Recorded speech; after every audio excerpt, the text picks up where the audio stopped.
जय हो माता श्री अनसूया राजराजेश्वरी श्री परात्परी। जय हो माता श्री अनसूया राजराजेश्वरी श्री परात्परी। जय हो माता श्री अनसूया राजराजेश्वरी श्री परात्परी। జిల్లెళ్ళమూడి అమ్మగారి యొక్క జీవితం 14వ సంవత్సరం వచ్చేంత వరకు అమ్మ జీవిత మహోదధి అనేటువంటి ఒక గ్రంథంలో అమ్మ యొక్క స్వీయ చరిత్రలో అది చెప్పబడింది. ఇది ఒక నెట్వర్క్ ఆఫ్ స్టోరీస్గా కనపడుతుంది, సంఘటనలుగా కనపడుతుంది. ఈ సంఘటన యొక్క సారాంశంలో కనపడేవాడి కనపడ్డంత కేవలం మన్నవ సీతాపతి గారు రంగమ్మ గారి యొక్క కుమార్తె బ్రహ్మాండం అనసూయాదేవి అనేటువంటి ప్రకారంగా కనుక తీసుకున్నట్లయితే ఆ కథల్లో కేవలం మనకి అమ్మ స్థూల రూపం మాత్రమే కనపడుతుంది. కాదు, ఇంకొంచెం పైకి వెళ్ళి చూద్దాం అని చెప్పేసి అనుకున్నట్లయితే అమ్మ యొక్క ఉన్నతమైనటువంటి ఒక రసస్ఫూర్తితో కూడుకున్నటువంటి సూక్ష్మస్థాయి కూడా కనపడుతుంది. అదేవిధంగా ఒక్కొక్క కథలో అమ్మ యోగ సాధన గురించి, యోగ సాంప్రదాయం గురించి, యోగం యొక్క అనుశీలన గురించి, యోగతత్వ పరిశీలన గురించి, తాను చేసుకున్న తన మీద చేసిన ప్రయోగాలు, అదేవిధంగా సృష్టి రహస్యాలు, వీటన్నిటిని చూసినట్లయితే కేవలం ఒక జీవిత చరిత్ర అని చెప్పేసి పిలిచేది ఏదైతే ఉందో దానిలో చెప్పే అంశాల కంట చాలా ఉన్నతమైనవి, ఉదాత్తమైనవి ఈ గ్రంథంలో ప్రతిపాదించబడ్డాయి అని చెప్పేసి మనం చెప్పుకోక తప్పదు. అటువంటి వాటిని చిన్న చిన్న కథా సంఘటనలుగా మీ ముందు పెట్టి ఆ కథా సంఘటనల్లో అసలు ఏం గమనిస్తున్నాము అనేటువంటిది మీ చెప్పడమే అసలు ఈ శీర్షిక యొక్క, ఈ సిరీస్ యొక్క ఉద్దేశం. మన్నవ సీతాపతి గారి భార్య గారి రంగమ్మ గారు గడుపుతూ ఉంటారు. నెలలు నిండుతాయి, ప్రసవానికి సిద్ధమవుతారు. ఊళ్ళో ఉండేటువంటి ట్రైన్డ్ మిడ్ వైఫ్ మంత్రసాని గొల్ల నాగమ్మ వస్తుంది. ఆమె అసిస్టెంట్ పిచ్చికోట అనే అమ్మాయి కూడా వస్తుంది. అప్పుడు ఆ సమయంలో సీతాపతి గారి చెల్లెలు మాత్రమే ఇంట్లో ఉంటారు. సీతాపతి గారిని ముందు నుంచి పెంచినటువంటి మేనత్త గారు మరిడమ్మ గారు ఊళ్ళో ఉండరు. ఆ పరిస్థితుల్లో కేవలం గొల్లనాగమ్మ యొక్క పర్యవేక్షణలోనే కానుపు జరుగుతుంది. ఇక్కడ చెప్పినటువంటి విషయాలన్నీ కూడా గదిలో రంగమ్మ గారు, గొల్లనాగమ్మ, పిచ్చికోటి, ముందు గదిలో కానుపు కోసం ఎదురు చూస్తున్నటువంటి, కానుపు వార్త ఎదురు చూస్తున్నటువంటి సీతాపతి గారు, వంటగదిలో కానుపు అయిన తర్వాత కార్యక్రమాలు కూడా అటెండ్ అవ్వడానికి వీలుగా ఉన్నటువంటి సీతాపతి గారి చెల్లెలైనటువంటి కనకమ్మ గారు, వీళ్ళు మాత్రమే ఆ సమయంలో ఉంటారు. మరి ఇంకా వేరే పాత్రలు ఏమి అక్కడ ప్రవేశపెట్టరు. ఈ సమయంలో ఆ కానుపు జరుగుతుందా జరగదా, సక్రమంగా జరుగుతుందా జరగదా అని ఒక ఉద్వేగం ఉంటుంది. ఎందుకంటే అప్పటికే చాలామంది పిల్లలు పుట్టడం, పోవడం, అనేక గర్భస్రావాలు అవ్వడం, ఇవన్నీ కూడా ఒక వంక గ్రామీణ ప్రాంతాల్లో ఉండేటువంటి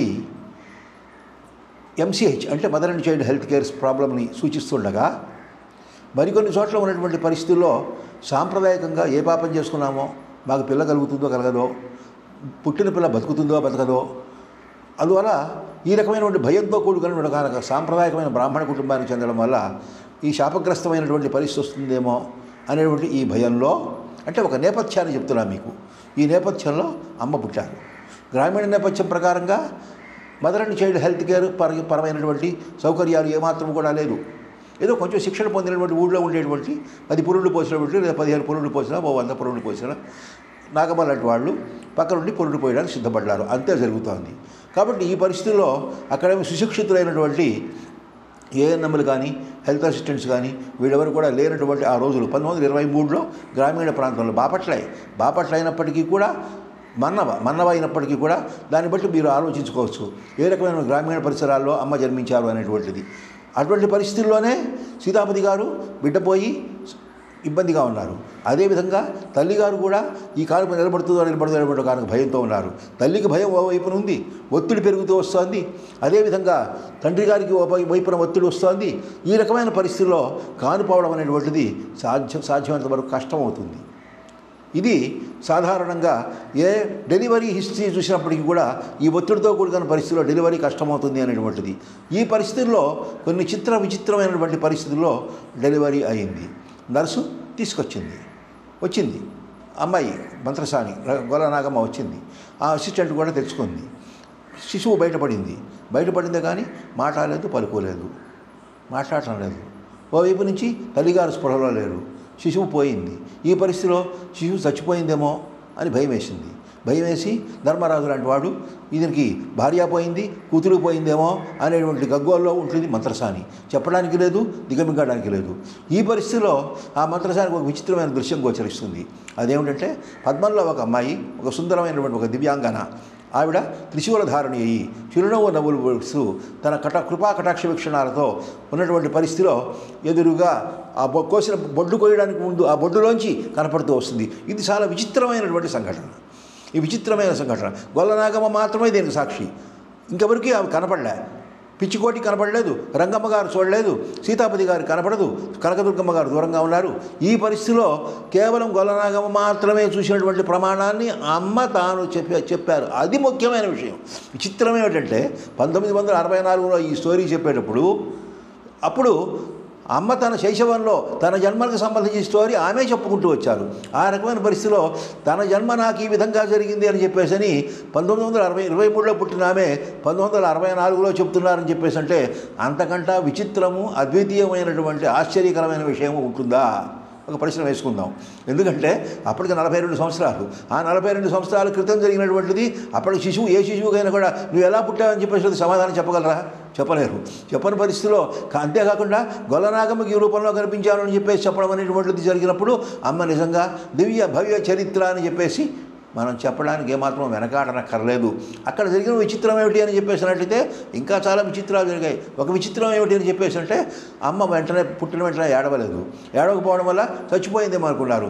ఆ తర్వాత నిదానంగా తల్లి ఏడవడం మొదలుపెట్టాక తండ్రి గారిలో ఒక ఊపిరి వచ్చింది.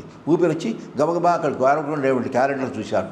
క్యాలెండర్ చూస్తే ఆశ్లేష నక్షత్రం 4వ పాదము, శాంతి నక్షత్రము, అదేవిధంగా వృశ్చిక లగ్నము అని రాసి ఉంది. అప్పుడు టైం చూస్తే 4:30 అయింది తెల్లవారుజామున. గడియారం ఆగిపోయింది. అది ఇక్కడ విషయం. గడియారం ఆగిపోయిందంటే గడియారం 4:30 ఆగిందా, 6:30 ఆగిందా, అంతకుముందు ఎప్పుడైనా ఆగిందా? అది మధ్యాహ్నం 4:30, తెల్లవారుజామున 4:30 గడియారం ఆగింది మనకు తెలియదు. కానీ ఆయన చూసినప్పుడు గడియారం 4:30 దగ్గర ఆగిపోయింది. దాంతో ఆయన 4:30కి టైం లెక్క పెట్టుకుని 4:30 వృశ్చిక లగ్నం అని చెప్పేసి ఒక లెక్క రాసుకున్నాడు. అంతవరకే. ఇప్పుడు ఈ పరిస్థితిలో అమ్మ పుట్టినటువంటి లగ్నం కూడా మనకేమీ తెలియదు. నక్షత్రం మాత్రం ఆశ్లేష 4వ పాదం అని చెప్పేసి ఖచ్చితంగా చెప్తున్నారు. బుధవారం అయింది, ఆశ్లేష 4వ పాదం అని చెప్పేసి చెప్పడం జరిగింది. ఇక్కడ ఈ విచిత్రంలో గొల్లనాగమ్మ పొందినటువంటి పరిస్థితి ఎంతవరకు వచ్చిందంటే ఆ అమ్మాయి బొడ్డు కోయడం కూడా మర్చిపోయింది. ఇక్కడ విచిత్రమైన విషయం. బొడ్డు కోయడం కూడా మర్చిపోతే తెచ్చుకుంది, ఒక దారం తెచ్చుకుంది, ఒక చాకు తెచ్చుకుంది. ఆ దారాన్ని దీనికి చుట్టితే బొడ్డుకు చుడుతున్న కొద్దీ, కోస్తున్న కొద్దీ దారం సరిపోవటం లేదు. మళ్ళీ చూసుకుంటే ఎక్కువగా కనపడుతోంది. ఈ రకమైనటువంటి ఒక హైడ్ అండ్ సీక్ గేమ్ లాగా ఆ రకమైనటువంటి పరిస్థితిలో గొల్లనాగమ్మతో ఆ శిశువు ఆడుకుంటోంది. ఆ గొల్లనాగమ్మ పరిస్థితి ఏం కావాలి? ఆ గొల్లనాగమ్మ ఎంత వివశ అయి ఉండాలి, ఎంత భ్రాంత చిత్త అయి ఉండాలి. ఆ గొల్లనాగమ్మకి ఏం అర్థం అలా నాకు పుట్టింది మానవ శిశువా, దివ్య శిశువు అనడానికి నాకు సాక్ష్యం కనబడుతోంది, మానవ శిశువు అనడానికి సాక్ష్యం కనబడుతోంది. కానీ ఏమీ అనుకోవడానికి మాత్రం సాక్ష్యం కనబడటం లేదు. ఈ రకమైనటువంటి ఒక గందరగోళంలో ఆ రకమైనటువంటి ఆ గొల్లనాగమ్మను పెట్టి పుట్టినటువంటి ఒక అద్వితీయమైనటువంటి చరిత్ర కలిగినటువంటి ఆవిడ శ్రీకృష్ణ భగవానుడి గురించి చెబుతూ ఎదురుగాళ్లను పుట్టెను 7 దాదులను చంపినప్పుడు అని ఒక పాట చాలా ప్రచారంలో ఉండేది ఆంధ్రదేశంలో. సో అదే రకంగా ఈ అమ్మగారు పుడుతూ తాను ప్రాణంతో ఉందో పుట్టలేదు, ప్రాణంతో లేదో పుట్టలేదు. ఆ రకమైన పరిస్థితిలో ఒక వివశమైనటువంటి శరీరం మాత్రం బయటకు వచ్చింది. ఆ బయటకు వచ్చిన తర్వాత బొడ్డు కోయడానికి ప్రయత్నం చేస్తే మంత్రసానికి వీలు కాలేదు. ఆ బొడ్డులోంచి ఏమో ఒక విచిత్రమైనటువంటి ఒక దివ్యాంగన కనపడేటప్పటికీ మంత్రసానికి మధ్యపోయింది. ఉంది. ఈ లోపల వెనకాల నుంచి ఏమైందని చెప్పేసి కనకమ్మ గారు అడిగితే బొట్టు కోసావా లేదా అని చెప్పేసి అంటే అమ్మమ్మ కోస్తున్నాను అని చెప్పేసి హడావిడి పడుతూ వచ్చింది. ఇది ఈ చిత్రం అనబడేటువంటిది ఒకసారి ఊహించుకుందాం మనం అందరం. పుస్తకంలో చదవడం కాదు, ఇది మొత్తం మనం ఊహించుకుందాం. కేవలం ఈ చెప్పినటువంటి సెట్టింగ్ని కనుక ఒకసారి ఊహించుకున్నట్లయితే ఆ సెట్టింగులో ఈ ప్రపంచం అనబడేటువంటి దానిలో చూడడానికి కూడా ఇష్టం లేకుండా కళ్ళు మూసుకుని అచేతనంగా పంచభూతాలకు ఏమాత్రము నేను లొంగను అని చెప్పేసి అక్కడ పడిపోయి ఉన్నటువంటి ఒకనొక శిశువుని కనుక చూసినట్లయితే ఇటువంటి సంఘటనలు జరుగుతాయా అని చెప్పేసి అంటే జరిగినటువంటి ఉదాహరణలు ఉన్నాయి. శ్రీరాముల కాలంలో ఒక మహర్షి ఒక ఆయన ఉండేవారట. ఆ మహర్షి తాను పుట్టడానికి మునుపు ఒకసారి ఈ లోకం ఎలా ఉంటుందో చూద్దామని ముందు తల బయటకు తెచ్చాట. పెట్టిన తర్వాత ఆ తల లోకాన్ని చూసిన తర్వాత చిచి ఈ లోకంలోకి రావడం ఎందుకని మళ్ళీ వెనక్కి వెళ్ళిపోతే దేవతలందరూ కూడా ప్రార్థిస్తే మళ్ళీ తిరిగి పుట్టాడని చెప్పేసి అధ్యాత్మ రామాయణంలో ఒక కథ ఉంది. ఆ రకమైనటువంటి పరిస్థితిలాగా ఈ అమ్మగారు కూడా ఈ లోకంలోకి రావాలి కాబట్టి వచ్చింది కాబట్టి అలాగే ఉంది, అంతే స్తబ్దుగా పడింది. అంటే పుట్టడంతో చైతన్యం పనిచేస్తుందా, పనిచేయటం లేదా? అక్కడ న్యూట్రలైజ్డ్ చైతన్యమా, యాక్టివ్ చైతన్యమా? ఏడుపు అనేటువంటిది ఉంది. ఆ ఏడుపు కూడా బలహీనంగా ఉంది, సన్నగా ఉంది. అప్పుడు తండ్రి గారు ఏమనుకుంటారు, ఇంతమంది పిల్లలు పోయారు, కనీసం ఈ పిల్లైనా బతికి బట్ట కడితే బాగుండును అని చెప్పేసి అనుకుంటారు. ఈలోగా ఆ తల్లి మాత్రం కొంత స్పృహలోకి వచ్చి భర్తని పిలిచి చాలా బెంబేరు పడుతూ చూస్తుంది. ఈ అమ్మాయి కూడా ఎంతకాలం ఉంటుందో, ఈ పాప కూడా ఎంతకాలం బతుకుతుందో. ఎందువల్లంటే అప్పటికే చాలా సంతానాన్ని నష్టపోయినటువంటి దంపతులు, వాళ్ళందరూ కూడా ఉన్నటువంటి పరిస్థితిలో మళ్ళీ తిరిగి ఏదైనా జరిగితే ఇదేమైనా గండం ఎక్కడి నుంచి అయినా వచ్చేనా అని చెప్పేసి భయపడతారు. ఈ రకమైన పరిస్థితుల్లో దాన్ని సమాశ్వాసించడానికి అనుగుణంగా ఇదొక దివ్యమైనటువంటి ఒకనొక జన్మ అని చెప్పేసి చెప్పడానికి ఇది ఒక చిన్న ఎపిసోడ్ ఈ ఘటనలో. తర్వాత నెక్స్ట్ సంఘటన ఏమిటి అని చెప్పేసి అంటే అమ్మగారికి నామకరణం చేయాలి. నామకరణం చేయడం అని చెప్పేసి అంటే ఏం చేస్తారు, నామకరణం చేయడానికి సిద్ధపడతారు. నామకరణానికి ఏదో విధంగా మొదలుపెట్టారు. 10వ రోజు నామకరణం చేశారు. స్నానవది అయిన తర్వాత నామకరణం అనేటువంటిది చేసుకుంటూ వచ్చారు. 23వ రోజు ఎప్పుడు నామకరణం చేశారు. ఆ నామకరణం చేసినటువంటి దానికి ఆమెకు అనసూయ అని పేరు పెట్టారు. అప్పుడు గుండాల శాంతి జరిపారు. ఎందువల్ల అంటే గుండాల శాంతి అనేటువంటిది సామాన్యంగా ఏమిటంటే హోమగుండం పెట్టి శాంతి జరపడాన్ని గుండాల శాంతి అనేటువంటి వ్యావహారికంగా వాడతారు. స్మార్త పరిభాషలో గుండాల శాంతి అంటారు. గుండాల శాంతి అని కాదు, అక్కడ గ్రహశాంతే, అక్కడ గుండము పెట్టి శాంతి చేస్తారు. అందువల్ల దాన్ని గుండాల శాంతి అని చెప్పేసి పిలుస్తారు. కొన్ని శాంతి నక్షత్రాలు ఉంటాయి, అటువంటి వాటిలో ఆశ్లేష నక్షత్రం కూడా శాంతి నక్షత్రం. ఆ కారణం చేత జన్మతః శాంతి నక్షత్రమే అనేటువంటి ఈ పరిస్థితిలో అమ్మగారు ఏమంటారు, శాంతి నక్షత్రమే, మనం చేసే నక్షత్రం ఎంత చేసినా అది తచ్చాంతే కదా, ఆ భగవంతుడు మన మీద ఏమి రాసి పెట్టాడో అనేటువంటి ఒక నమ్మకాన్ని భగవంతుడి మీద వదిలేస్తారు. ఇక్కడ తల్లిదండ్రులు యొక్క పాత్ర ఏమిటి? తల్లిదండ్రులు కేవలం సాక్షిభూతులుగా మాత్రమే ఉన్నారు. వాళ్ళు ఈ శిశువు యొక్క చైతన్యాన్ని గురించి కానీ శిశువు యొక్క స్థితి గురించి కానీ ఏమీ చెప్పలేనటువంటి స్థితిలో ఉన్నారు. ఆ పరిస్థితిలో కేవలం నామకరణం చేసేటప్పుడు అనసూయ అనేటువంటి పేరుతో నామకరణం చేస్తారు. ఆ తర్వాత ఆ పిల్లకి పాలివ్వడానికి తల్లి ఇష్టపడదు. ఆ పరిస్థితిలో మేనత్త కనకమ్మ గారి యొక్క పాలే తాగి పెరుగుతారు. అంటే ఇక్కడ ఈ శిశువు పుట్టినప్పటి నుంచి తల్లితో సంబంధం లేదన్నమాట. ఆ విషయంలో ఇది చాలా విచిత్రమైన సూచన. తల్లిపాలే తాగలేదు. తల్లిపాలే తాగినటువంటి ఆవిడ అన్నమేం తింటుంది? ఆవిడ అన్నమే తినలేదు. 19 నెలల కాలంలో అమ్మ 2 సార్లు మాత్రమే అన్నం తిన్నారట. నామకరణ సమయంలో కూడా, అన్నప్రాసన సమయంలో కూడా ఏదో 2 మెతుకులు నోట్లో పెట్టారే తప్ప ఆవిడ తిన్నారా లేదా అనేటువంటి పరిస్థితి లేదు.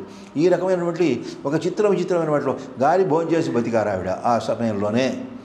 దాన్ని అంతకుమించి చెప్పడానికి వేరే మాట లేదు. ఎందువల్ల అంటే అన్నం తినడం లేదు, పాలు తాగడం లేదు. పాలు తాగినా కూడా తల్లితో ఏమని చెప్పేవారు ఆవిడ, 2 గుక్కలేసి పాలు తాగి మిగతా వచ్చే శిశువుకి అని చెప్పేసేవారు. ఈ రకమైనటువంటి సంఘటనలు కనుక మనం తీసుకున్నట్లయితే ఆమె కేవలం ఎంతవరకు శరీరానికి అవసరమో అంతవరకు మాత్రమే ఆహారాన్ని తీసుకున్నారు. ఇది ఒక నైష్ఠికమైన జీవనమా? కానీ నైష్ఠికమైన జీవనం గడపాలంటే వయస్సు ఏమైనా ఉందా అంటే 19 నెలలు కూడా నిండినటువంటి శిశువు, ఆ 19 నెలలు కూడా నిండినటువంటి శిశువు అంత నైష్ఠిక జీవనం గడిపిందా అని చెప్పేసి అంటే ఇక్కడే ఉదాహరణ కనిపిస్తోంది. తల్లి పాలు తాగటం లేదు, ఇచ్చిన వాళ్ళ పాలు కొంచెం మాత్రమే గుటకేసి ఊరుకుంటోంది. కానీ గొల్లనాగమ్మ పాలు పడతాయని చెప్పేసి గొల్లనాగమ్మ పాలు తాగినా కూడా గొల్లనాగమ్మతో ఏముంటుంది, 2 గుటకలేసి చాలే ఈ పూటకి అని చెప్పేసి పరిస్థితిలో పక్కకు పెట్టేస్తోంది. ఈ రకంగా పెరిగినటువంటి ఒకనొక శిశువు తర్వాత ఏమవుతుందో అదొక విచిత్రమైన సంఘటన. అసలు గొల్లనాగమ్మ ఇంటికి వెళ్ళడం అనబడేటువంటిదే అమ్మగారి జీవితంలో చాలా గొప్ప సంఘటన. అసలు ఎవరి గొల్లనాగమ్మను ఉద్ధరించవలసిన అవసరం ఏమిటి? గొల్లనాగమ్మ ఇంటికి వెళ్ళడంతో గొల్లనాగమ్మ ఇంటి ఎదురుగా ఒక సాకలాడు ఒక ఆయన ఉండేవాడు. ఆయన పేరు లక్ష్మాయి అని చెప్పేసి. ఆ సాకలాడు అమ్మాయి ఏడుస్తోందని చెప్పేసి పడుకోవడానికి వీలుగా ఉంటుందని ఒక ఉయ్యాలు ఇచ్చాడు. తెలిసిచ్చాడో తెలియగిచ్చాడో తెలియదు. ఆ ఉయ్యాలు ఇచ్చినటువంటి రాత్రే ఆ లక్ష్మయ్య అనేటువంటి శాకలాడు ఉబ్బసం వ్యాధితో దగ్గి చచ్చిపోయాడు. అలాగే అమ్మ పుట్టడంతో ఒక కుక్క, ఒక పాము, ఒక తేలు ఇలాగ ఇవన్నీ కూడా వరుసగా చచ్చిపోతూ వచ్చాయి.